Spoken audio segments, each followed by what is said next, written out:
বেশি বোঝাতে হবে না।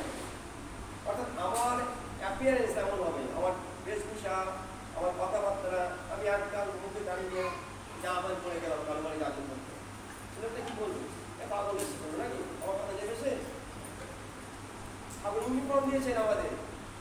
এখন আগে তো বলছেন বাজার পাঞ্জাবি পরলেও ধুতি পাঞ্জাবি পরতে হবে, তাদের মায়েদের সুন্দর লাল পাড়ে শাড়ি পরে সুন্দর পরিপাটি হয়ে যেতে হবে, যে একটা মাকে দেখে যেন সবাই সমীহ করে, শ্রদ্ধা ভক্তি করে।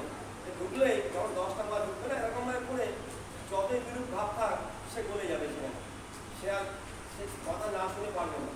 তা আমাদের তো সেই সিচুয়েশন তৈরি করতে হবে, তো পরিবেশ তৈরি না করলে আমরা কী কথা বলবো সেখানে গিয়ে। মায়েদের প্রত্যেকে আমাদের বাড়ি আমাদের বসাতে পারি, ওরা একসঙ্গে অনেকগুলো শাড়ি কিনে রেখেছে, একই রকম শাড়ি, টাইপের শাড়ি ওরা 10-15 জন কিনে রেখেছে, তখন মাঝে মাঝে পরে দেবেছে একসঙ্গে, তো অপূর্ব দেখতে যাচ্ছে। হ্যাঁ, মানে আপনারাই আলাদা, আপনারা এরকম করবেন সবাই, সবাই মেয়েদের সাথে করে নেবেন, ইয়াং মেয়েদের বিশেষ করে তারা কিন্তু অনেক শিখবে, তাদের সামনে অনেক পড়ার সময় রয়েছে, পড়াশোনার চিন্তা করতে হবে না। একটি পিতৃভক্ত মাতৃগত হয়ে উঠুক, দেখবেন পড়াশোনা অনেক বেরিয়ে হচ্ছে। বহু সময় নষ্ট করে কিন্তু তারা বাইরে সময় কাটিয়ে তাদের আগ্রহ করে এদিকে আগ্রহ আসে না, কারণ তারা ওই দিকে বেশি মন দেয়, ওই দিকে তারা পড়ানোতে পারে। কিন্তু এইদিকে ফিরিয়ে আনতে হবে দায়িত্ব পিতামাতা, এই বাড়িতে পারিবারিক দায়িত্ব করতে হয় সবসময়, এই পড়াশোনা করা, তাদের পড়ানো, বিভিন্ন বইপত্র, তাদের যদি একটা কথা যা বুঝি সেগুলো তাদের দেওয়া, তাদের মধ্যে আলোচনা করা, লোকটা বাইরে থাকে সারাদিন আগে বাড়িতে তার সঙ্গে ইষ্ট কথা বলা, খেতে খেতে বা যে কোনো সময় এই ধান্দা কিন্তু সবচেয়ে ইষ্ট ধান্দা মনে মধ্যে থাকে আমাদের সবাই, সকল সময় একদম ওই চিন্তা। ঠাকুর কী বলেছেন, রান্নার ঠাকুর কীভাবে করতে বলছেন, ঘর কীভাবে বসে করতে বলছেন, সব কিছু ঠাকুর ঠাকুর ঠাকুর। সেই সংসারে তখন অভাব আসে না, সেই সময় সারা রোজ বাড়ি বেড়ায় কাজে ঢোকে না, সেখানে ওই চোর ছাঁচড় ঢুকে না, দুর্বৃত্ত কেউ ঢুকে না, এটা করে না। বাইরে গিয়ে তার সঙ্গে ঝগড়া শান্তি হয় না, কারণ তারা সবসময় ঠাকুরের কাছে তো ভোট দেওয়ার দরকার। কাজে এইটাই চাইছে, ডিপি কাজের মধ্যে কিন্তু আমরা সবাই সমৃদ্ধ হচ্ছি বলো, প্রত্যেকে দেখবেন ডিপি কাজ করতে অনেকে শিখছে, অনেক কিছু শিখে যাচ্ছেন। আমরা মনে করতেছেন কত সমস্যার মানুষ বাড়িকে শুনছেন, সেগুলো সমাধান করে দিচ্ছেন। আমরা কত বলে চিন্তা করতে পারেন যে একটা বাড়ির সমস্যা আপনারা সমাধান করে দিচ্ছেন, তাদের পরিবারের মধ্যে অশান্তি লেগে রয়েছে, অনেক সমস্যা, মায়েরা 5-7 মায়েরাকে সেটা সমাধান করে দিল, যা কোর্ট কাছারি করে কিছু হচ্ছে না, তাই না? কোর্ট কাছারি পুলিশ করে যেখানে সমাধান হচ্ছে না, কয়েকদিন মা গিয়ে সেখানে সমাধান হচ্ছে। মা যেটা বলছেন, একটা কথা বলছেন যে আমি কখনো শত্রু হলে তাকে 10 টাকা দিই আর বিক্রয়কে 5 টাকা দিই। এইভাবে আলোচনা চলছে, আর যারা দূরে দাঁড়িয়ে শুনছে। আর তার সঙ্গে তার বাড়ির পাশে এক ব্যক্তি 30 বছর ধরে ওই ঝামেলা হয়, মানে কথা কাটাকাটি, কথা বন্ধ, খুব টাকাটাকি বন্ধ, সে কারোর সঙ্গে দেখা সাক্ষাৎ নেই। এই লোকটা চিন্তা করছে, তাই তো আমি তো কারোর কথা বাজার করে এটা করতে পারি, ওরকম বহুত আমার কথা বন্ধ।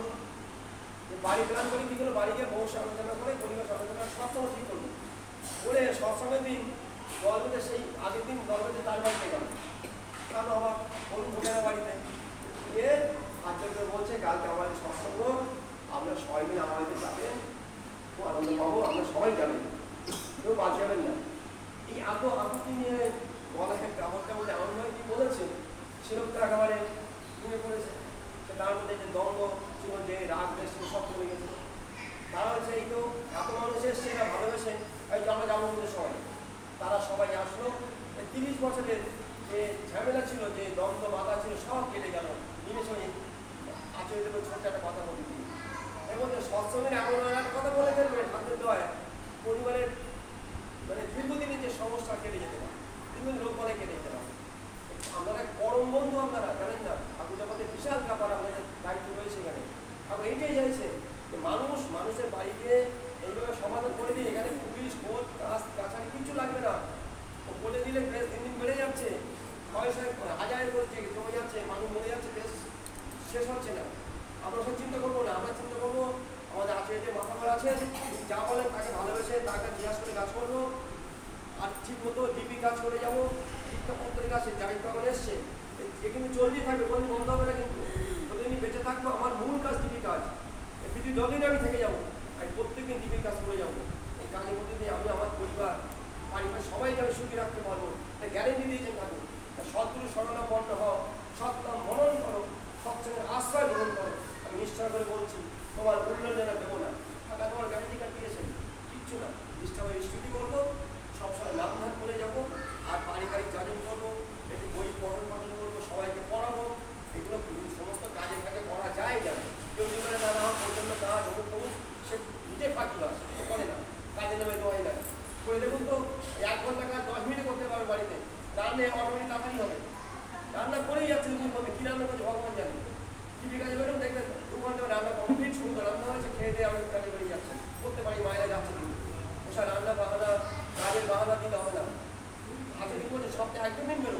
ছেলে মেয়েদের বার করো, পড়াশোনা ওকে পড়াতে হবে না, সপ্তাহে একদিন ছেলে যাবে করুন, মেয়ে যাবে করুন, তোমাদের সঙ্গে যান, তারা শিখুক, তারা পড়াশোনার সাথে আমাকে নিজেকে তৈরি করুন। ছেলে মেয়ে বিকৃত হয়ে যাচ্ছে, চারিদিকে নষ্ট হয়ে যাচ্ছে, ছেলে মেয়ে নেশাগ্রস্ত হয়ে যাচ্ছে, কেন আমাদের সব সহ্য করবে? আমাদের পথ তিনি বলে দিয়েছে, আমাদের সামনে খুব সুবিধা আছে, যদি তার বিধি কাজ করে বেড়াই, তার কাজ নিষ্ঠাভাবে করি, শিক্ষাপত্রের কাজ যদি আমার ছাত্রী করি, আমাদের পরিবার সুখ হবে, গ্যারেন্টি ভাবতে হবে না। বন্দে পুরুষোত্তম।